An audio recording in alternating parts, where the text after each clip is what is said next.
नमस्कार मित्रों, आज के व्याख्यान में हम देवनागरी लिपि के गुण और दोष पर चर्चा करेंगे।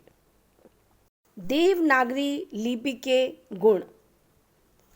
भारतीय भाषाओं के लिए वर्णों की पूर्णता एवं संपन्नता। एक ध्वनि के लिए एक सांकेतिक चिन्ह, जैसा बोलें वैसा लिखें। लेखन और उच्चारण में एक रूपता, जैसा लिखें वैसा पढ़ें। एक सांकेतिक चिन्ह द्वारा केवल एक ध्वनि का निरूपण, जैसा लिखें वैसा पढ़ें। स्वर और व्यंजन में तर्कसम्मत एवं वैज्ञानिक क्रम विन्यास।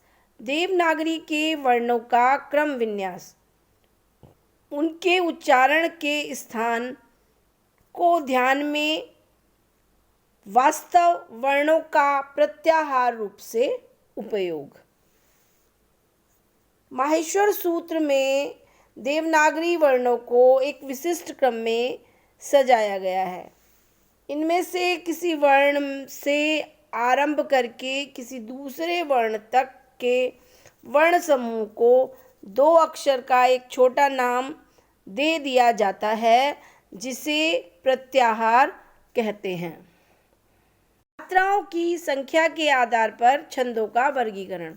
यह भारतीय लिपियों की अद्भुत विशेषता है कि किसी पद्य के लिखित रूप से मात्राओं और उनके क्रम को गिनकर बताया जा सकता है कि कौन सा छंद है। रोमन, अरबी एवं अन्य में यह गुण अप्राप्य है। लिपि चिन्हों के नाम और ध्वनि में कोई अंतर नहीं। जैसे रोमन में अक्षर का नाम बी है और ध्वनि ब है। लेखन और मुद्रण में एक रूपता। रोमन, अरबी और फारसी में हस्तलिखित और मुद्रित रूप अलग अलग हैं। देवनागरी स्मॉल लेटर और कैपिटल लेटर की अवैज्ञानिक व्यवस्था से मुक्त है। मात्राओं का प्रयोग। क के ऊपर विभिन्न मात्राएं लगाने के बाद का स्वरूप अर्ध अक्षर के रूप की सुगमता। खड़ी पाई को हटाकर दाएं से बाएं क्रम में लिखकर तथा अर्ध अक्षर को ऊपर तथा उसके नीचे पूर्ण अक्षर को लिखकर ऊपर नीचे क्रम में संयुक्ताक्षर बनाने की दो प्रकार की रीति प्रचलित है।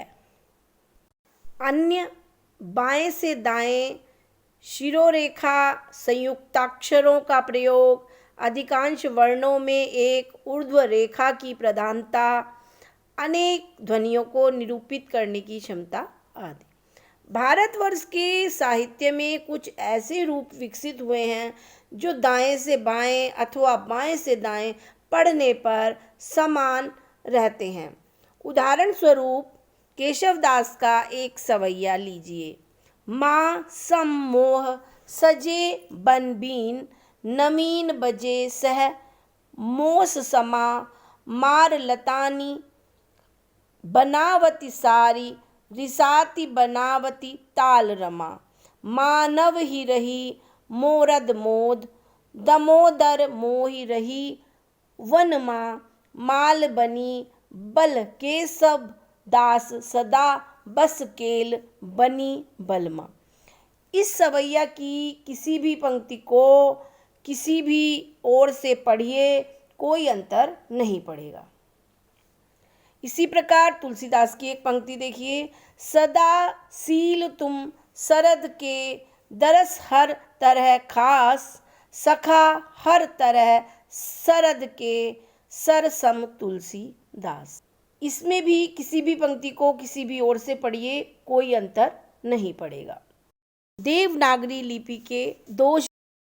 कुल मिलाकर 403 टाइप होने के कारण टंकण मुद्रण में कठिनाई, किंतु आधुनिक प्रिंटर तकनीक के लिए यह कोई समस्या नहीं है।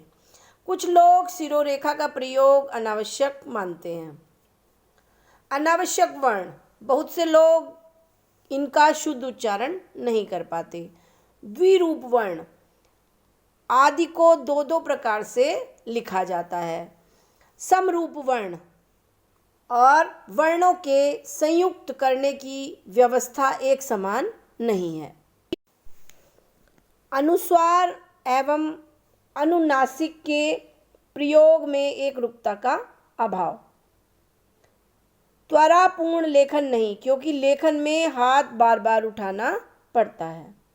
वर्णों के संयुक्तिकरण में र के प्रयोग को लेकर अनेक लोगों को भ्रम की स्थिति। ई की मात्रा का लेखन वर्ण से पहले किंतु उच्चारण वर्ण के बाद। इस प्रकार